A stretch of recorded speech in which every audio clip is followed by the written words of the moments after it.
Alappuzha Vandanam medical കോളേജിൽ ശസ്ത്രക്രിയക്കിടെ ഉഷ ജോസഫിന്റെ വയറ്റിൽ മറന്നുവെച്ച കത്രിക പുറത്തെടുത്തു.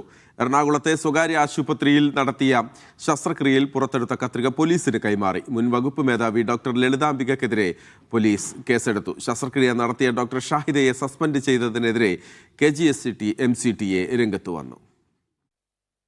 വയറിൽ കുടുങ്ങിയ കത്രിക പുറത്തെടുക്കാൻ ഉഷ ജോസഫിന് ഉച്ചയോടെയാണ് എറണാകുളത്തെ സ്വകാര്യ ആശുപത്രിയിൽ ശസ്ത്രക്രിയ നടത്തിയത്.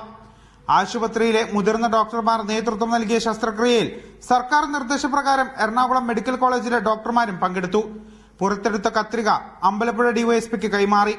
കത്രികയുടെ അഗ്രഭാഗം പൊട്ടിയ നിലയിലായിരുന്നു. തുടർന്ന് കത്രിക Ambalappuzha judicial first class magistrate കോടതിയിൽ ഹാജരാക്കി. വയറ്റിൽ കത്രിക മറന്നുവെച്ച സംഭവത്തിൽ ഡോക്ടർ ലളിതാംബികയ്ക്കെതിരെ പോലീസ് കേസെടുത്തു. ഉഷ ജോസഫിന് ശസ്ത്രക്രിയ നടത്തിയ 2021 ആലപ്പുഴ മെഡിക്കൽ കോളേജിൽ ഗൈനക്കോളജി വിഭാഗ മേധാവിയായിരുന്നു ഡോക്ടർ ലളിതാംബിക. ശസ്ത്രക്രിയ നടത്തിയ doctor J Shahida, nurse PS Dhanya എന്നിവർ നിലവിൽ പ്രതിയല്ല. ഡോക്ടർ ഷാഹിദയെ സസ്പെൻഡ് ചെയ്തതിൽ ആരോഗ്യവകുപ്പിനെതിരെ KGMCTA രംഗത്ത് വന്നു.